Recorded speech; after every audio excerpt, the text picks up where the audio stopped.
happens, yeah. That's I what know, happens. and you, And you. that's all I want back. I hope you get the rings you gotta hit to give it. He was, I don't know if you. I just found it. Grandfathering it? My daughter was working, we went. You probably hear me out. Keep it, Want yeah, your pen? Yeah. Thank you. Sad business.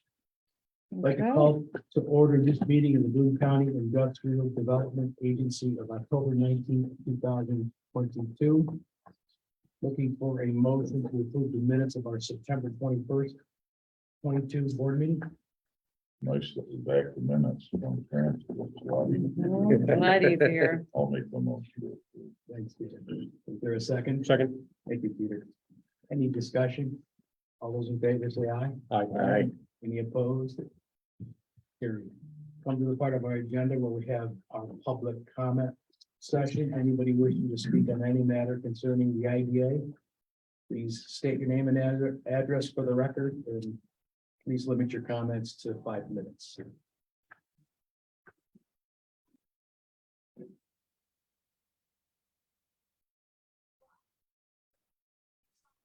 No speakers. We'll call this comment session to a close. Executive Director's report. Sure, Tracy. yes, good afternoon, everybody. A few things to update you on, related to some projects, and some staff activity. IBM Country Club, good news there. As you know, hopefully some of you can join us tomorrow for kind of a kickoff demolition event. I don't know how often we do those, but we thought it would be appropriate after a lot of time on this one. We have, LaChase does have the demolition permit in hand. As if you've gone by there, you'd see the fencing is up. We have the final signature on its way. We received DECs and SHPOs is on its way, but they're 100% on board. We're just waiting to receive that electronically, and just had correspondence with them today. So we did learn a little bit of interesting information. There's a cornerstone there, which we plan to preserve and either, put somewhere in the new building, or, give to the Heritage Museum. Received some word from IBM. There's a time capsule there. So that'll be a nice when we do the ultimate groundbreaking event for the new housing project. That'll be something we can unveil. And they've offered to donate some materials to the Endicott Heritage Museum as well. We had a follow-up with Conifer Realty, the developer. Ultimately, they will renew their process in a little more visible way. They're going to begin doing final site plan approvals in the months ahead.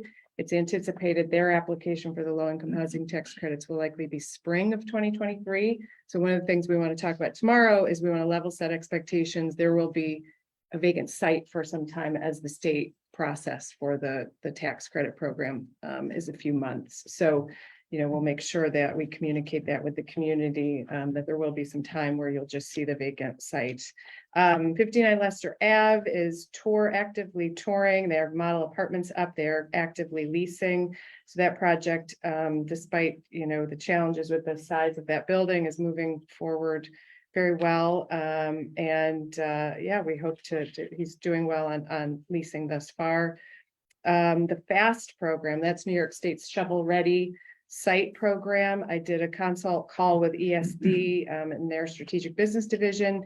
We expect those applications to be open imminently with New York State. We expect potentially 2. They have different tracks. They have a certification track and a pre-development funding track. We expect potentially 2 applications. For a certification would be for 600 Main. We are talking with them about the possibility of getting the funds to raise the site and prepare it as we've outlined in our feasibility study. That would be one track. The second track could be a pre-development application. You can receive potentially up to $500,000 for funds to do all necessary site due diligence, pre-development work on the acreage that we have secured an option with. So that's 2 tracks there. So we will keep you posted on that. Again, kudos. I'd like to give kudos to Brendan O'Brien and his work on securing an ARC or Appalachian Regional Commission grant for us, a total of about $174,000. That will enable us to pursue site or phase two of our site inventory analysis. What we do with phase two is we will, I think it's up to 90 properties. We will do some specification sheets on those, design with all of the necessary information that a developer might look for. We can do some more due diligence, some environmental reviews as well. So we just executed the grant. I know I just signed something electronically, so we'll begin working with municipalities on what properties we want to elevate to get more visible, to get some more visibility for them. So that was great news. That's at least a year in Yeah. process. They didn't move quickly. Yes, but they did very much like the application, so that was good. I will be doing a follow-up call, or I should say a renew the project call with United with Jeff Smetana on Friday morning. They are, if you'll notice, I know Pike is handling the garage side. They are starting to put the surface lot down, and I think they're advancing their role with the garage project. United is ready to begin. They've spent some time just on the numbers. The project as something complex like that. It's had a lot of changes, so we're going to be regrouping with United. NDC Kevin Grums will be joining us on the call so that we can provide the analysis on that project, the financial analysis on that project. A reminder, that project technically was before we did overhaul our UTEP, so would likely be grandfathered into the previous process of the municipality had signed off, but we'll provide all new numbers and invite Jeff in to an upcoming meeting. They do want to advance the pilot process quickly, ideally get in front of the board before the end of the year. So I expect a flurry of activity in the next 8 weeks on that one. Just a couple quick updates on some staff activity. On October 26th, Natalie will be hosting and speaking one of our lunch and learn webinars on our loan programs. So any small business clients that you have that you may want to educate, get them in front of us on some of our loan programs, please let us know. I think there's about a dozen businesses signed up so far. That will be totally virtual lunch and learn noon to 1. Natalie and Brendan will be attending the final IDA Academy installment of IDA Academy November 9th and 10th, I think, in Utica. So that'll kind of wrap up some of our continuing ed for this year.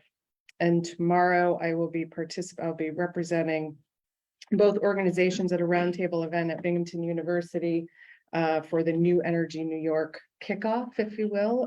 There's Assistant Secretary of the EDA will be in town. So there'll be about a dozen of us serving as a roundtable to discuss the industry opportunities, the economic climate, workforce. So that is that. And then lastly, Brad Eaton, who has been our representative for MBT Bank for a number of years on our investment accounts, has moved to Seed Financial. I believe he's their Director of Investments or VP of Investments. So Scott Fiedler will be our new NBT rep, and probably either maybe right after the first of the year, but in sometime soon, I'll have him come in and give an update. Certainly yields are going up, so we're watching closely and trying to make good investments. Very quickly, I'll segue right into our financial. You will see the transition account had about 479,000 that has been reinvested. So I think that's all I had. Question on the Water Street development. Mhm. You indicated they were 500 old years. That was one of the questions that came up when we accepted the application. It was, the pilot was structured in concert with the city of Binghamton and went through their approval process that we followed prior to us changing the ways that we would prepare pilot schedules. So it's just something I think it will come up in conversation. That being said, we will do the independent analysis on the project.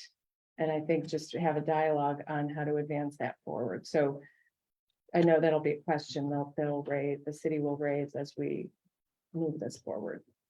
But I think that, Careful with that, so. yeah, and I think the question I have, and I haven't seen the new numbers, is how different has the original project shifted from, is this a, Amended. Yeah. Largely. yeah, because because I do know costs have shifted greatly on construction, on financing, on everything, so we'll provide an analysis and then I think move accordingly from there, but I do think it's something we should be prepared for that discussion, because I think it will come up.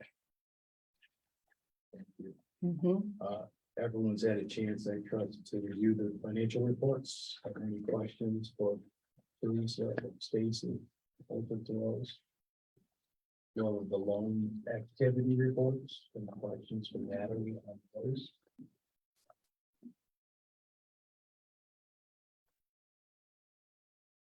No. It's moving on. New business resolution authorizing extension of the October 16, 2019 sales and use tax exemption granted to Swamp Room LLC through and including October 16, 2023, and authorizing an increase thereof in an amount of $100,000 for a total sales and use tax exemption in an amount not to exceed $885,000. Stacy? Yes, so just refresher, Spark Broom, this is the Sears project, not Spark JC, which is the Oakdale Commons project. Dave Dimick is here representing Spark Broom. There is a request for both an extension of time for a term of 1 year, but also an increase in the amount of sales tax exemption provided. As noted in your packet, due to delays in the completion of the project caused by material shortages, construction activities and improvements will be going past the current expiration date. So they are seeking an additional $100,000 in benefit. You should have, we have an application in there, Natalie. I think this one, yeah, so this is I'm sorry, an extension. So you do have the letter in there. Questions for Stacy? If not, let's have motion. Is there a second? Jim, thank you. Any discussion? Let's have a vote. All those in favor, say aye. Aye. Any opposed? Any abstentions? Motion carried. Thanks for being here. Moving into executive session, yes, to discuss the sale of property, or we're gonna push that out?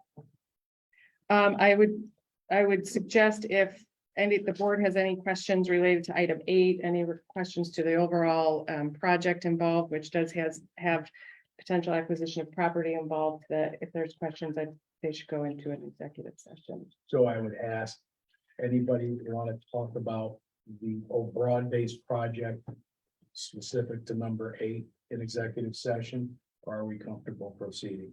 I don't need executive session. Okay. All right.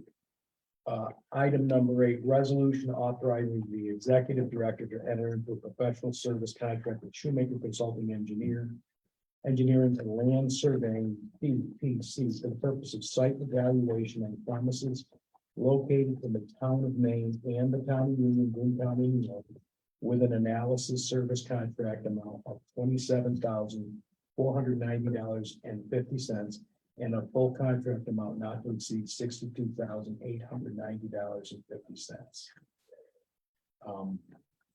Stage one. Sure, yeah, so the process, if you recall, last year, March of this year, time moves too quickly anymore. We had pre-qualified essentially 6 firms for various services related to engineering, architectural, just general economic development consulting services. We selected, we then went to 4 that had the area of civil engineering in their portfolio. Those were Labella, Shoemaker, Keystone, and Delta Engineers. And we requested proposals to do an initial due diligence phase. So essentially, this is our go, no go phase. Really, we've done our preliminary analysis on the acreage in question here on East Main and Airport Roads. This does a deeper dive into, the ability to develop that acreage ultimately. So they will look at things endangered species analysis, soils analysis and testing, and just generally any other potential barriers to development. We sought those proposals, we received 4 back. I provided a matrix provided by Alon, who is serving as a technical consultant for us on this. They prepared the RFP and then prepared a summary recommendation. So really the fixed costs related to this stage of the process are in the analysis services, the geotech. The RFP called for up to 15, or it asked for cost of 15 soil borings. That is the potential amount that may shift depending on what the engineer's analysis. So that's an up to amount. So what we've proposed is a contract for service with Shoemaker Engineering, fixed cost being the 27,490, but a not to exceed their proposal of 62,890. Questions for Stacy? Is there a motion? Thanks, Dan. Is there a second? Thank you, Peter. Any discussion? That vote, all those in favor say aye. Aye. Any opposed? Any abstentions? Carried. Any old business? Aside from my age. Looking for a motion to adjourn? Is there a second? Thanks, Jim. This may be a All those- record. All those in favor say aye. Aye. We still have. We are elephant. adjourned.